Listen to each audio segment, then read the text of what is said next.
Bonjour à tous et bienvenue dans cette méditation du 1er juin du Leadership Tips que je veux partager aujourd'hui, toujours tiré de la méditation du livre de Néhémie. Aujourd'hui, nous allons parler de l'héritage. L'héritage est un concept intéressant en leadership et particulièrement dans le leadership chrétien. Et je voudrais attirer l'attention sur le fait que ce mot, le mot héritage, se dit de deux façons différentes en anglais. L'héritage en anglais se dit inheritance et il se dit aussi legacy. Et il est très intéressant, comme le dit Tim Tebow, un grand footballeur de renom, une grande star du football américain, qui est aussi chrétien, très connu pour ses œuvres caritatives et particulièrement pour ses œuvres en faveur des personnes vivant avec un handicap. Il a une très grande fondation dans ce pays, connue et respectée, dans laquelle participent des centaines d'églises sur ce territoire et qui travaille particulièrement à relever la dignité des personnes vivant avec un handicap. J'ai d'ailleurs été volontaire à plusieurs de ces grands événements dans la ville de Staten Island où je me trouve à New York. Et c'est vraiment aujourd'hui un jeune homme, parce qu'il est vraiment jeune, qui a su faire porter sa voix, sa vision et sa foi dans le monde du football américain. Il s'appelle Tim Tebow et écoutons ce qu'il dit en parlant de l'héritage. La citation est en anglais et il fait comprendre dans cette citation qu'il faut faire la distinction parce qu'il y a héritage et héritage. Il y a héritage en ce que nous laissons. D'un côté, l'héritage est ce que nous laissons. Mais d'un autre côté, l'héritage, c'est ce à qui nous le laissons. Et c'est très important. Nous allons voir dans ce type de leadership chrétien comment l'héritage est important. Non pas seulement ce que nous laissons matériellement en tant que peut-être bien ou peut-être même connaissance, mais l'héritage est encore plus important quand nous parlons de ceux à qui nous le laissons. C'est pourquoi cette citation de Tim Tebow, qui est très intéressante, nous interpelle sur l'héritage et ses différentes formes. La citation originale dit There is a big difference between inheritance and legacy. Inheritance is what we leave, but legacy is who we leave it in.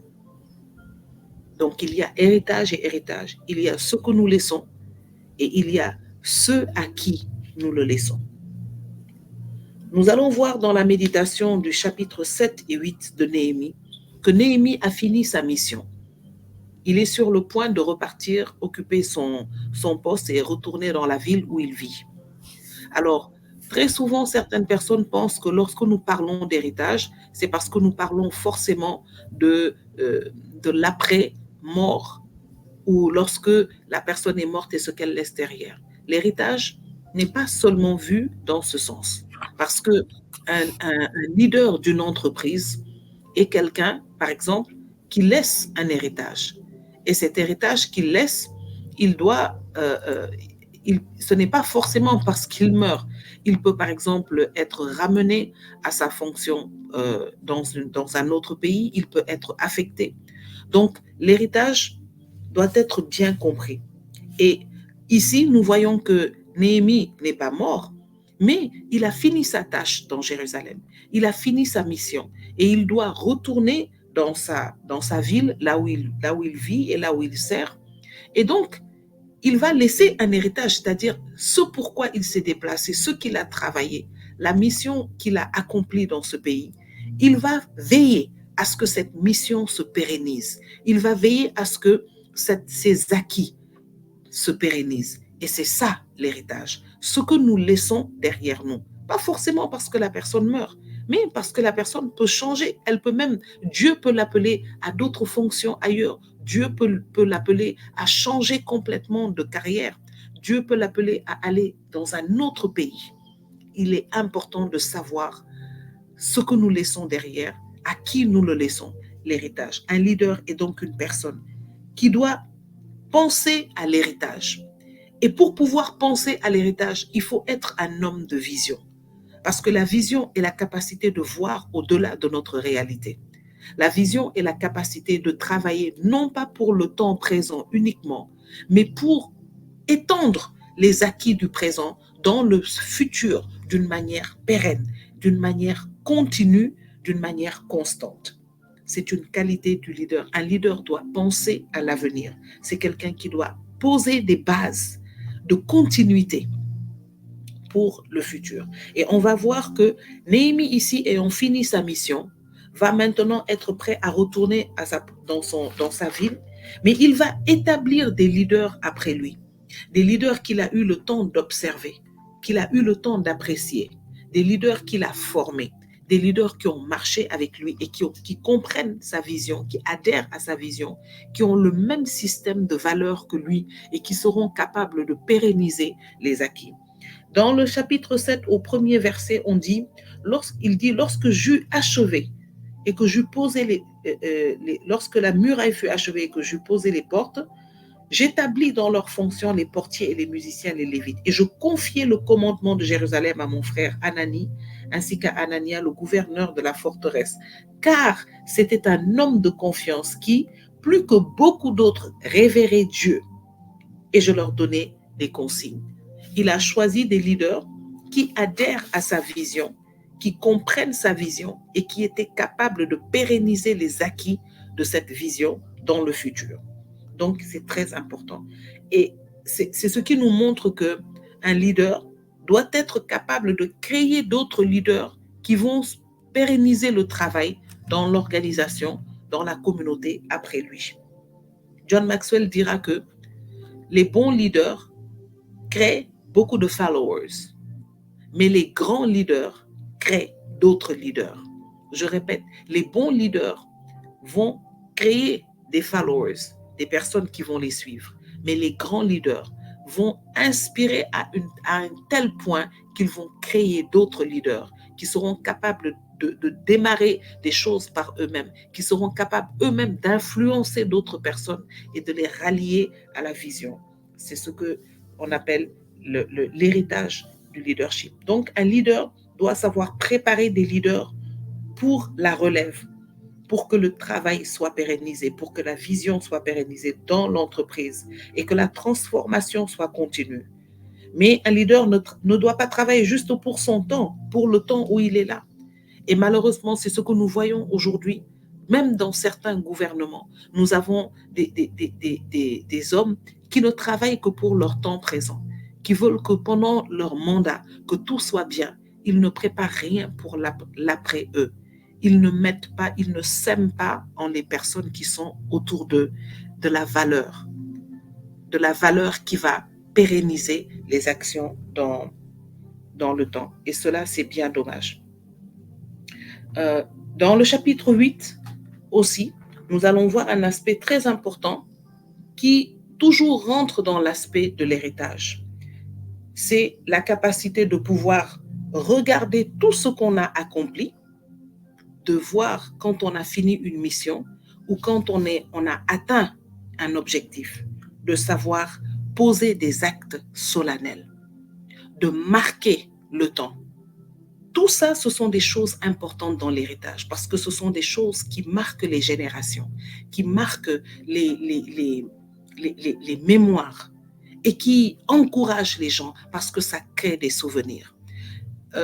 En parlant d'héritage, nous ne pouvons rien emporter avec nous, où que nous soyons. Quand un homme est déplacé dans un pays et qu'il fait une grande œuvre, quand il va retourner dans son pays d'origine, il ne pourra emporter rien d'autre que ce qu'il peut tenir dans sa valise, n'est-ce pas? Mais par contre, il va emporter des souvenirs.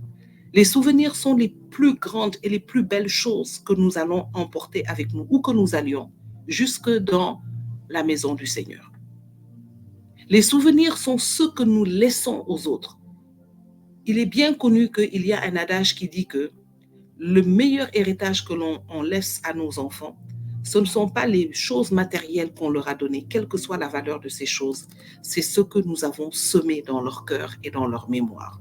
Un enfant ne se rappellera pas du jouet que son père ou sa mère lui a offert, même si ce jouet coûtait 1 million.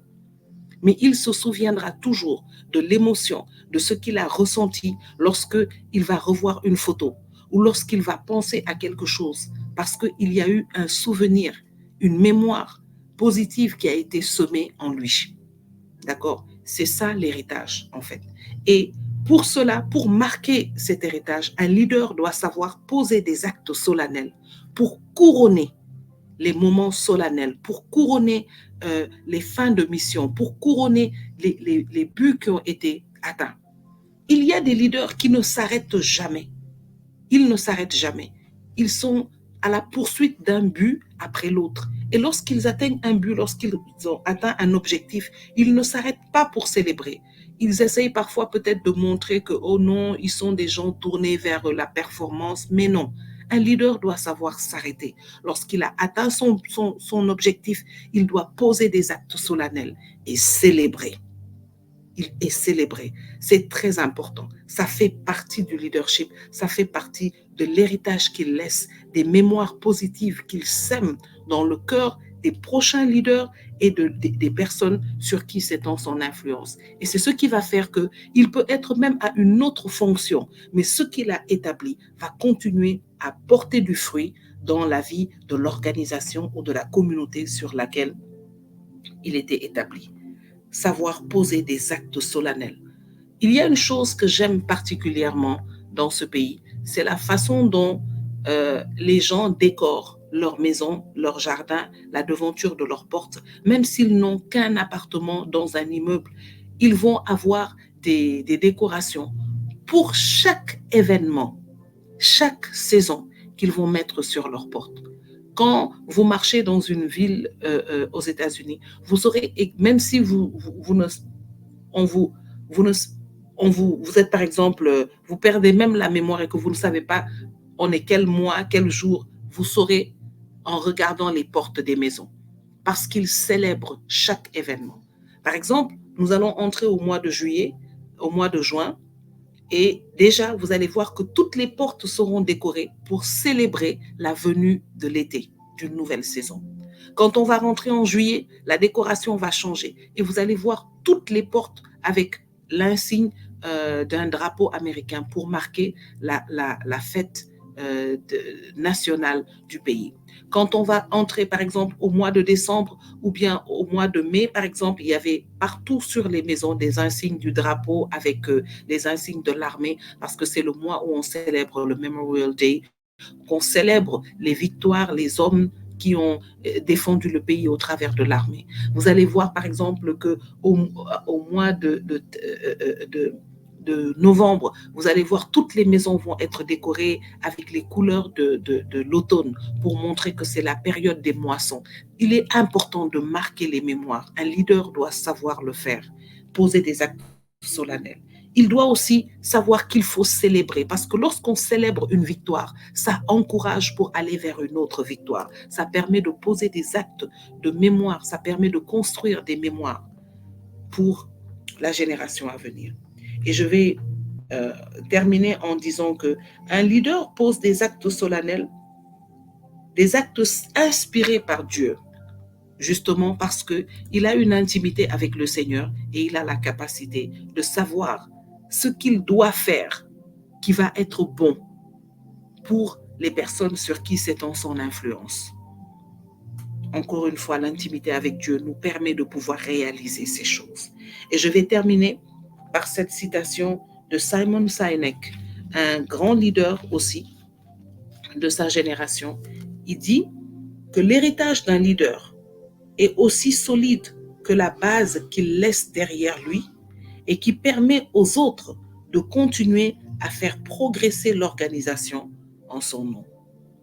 L'héritage d'un leader est aussi solide que la base qu'il laisse derrière lui et qui permet aux autres de continuer à faire progresser l'organisation en son nom.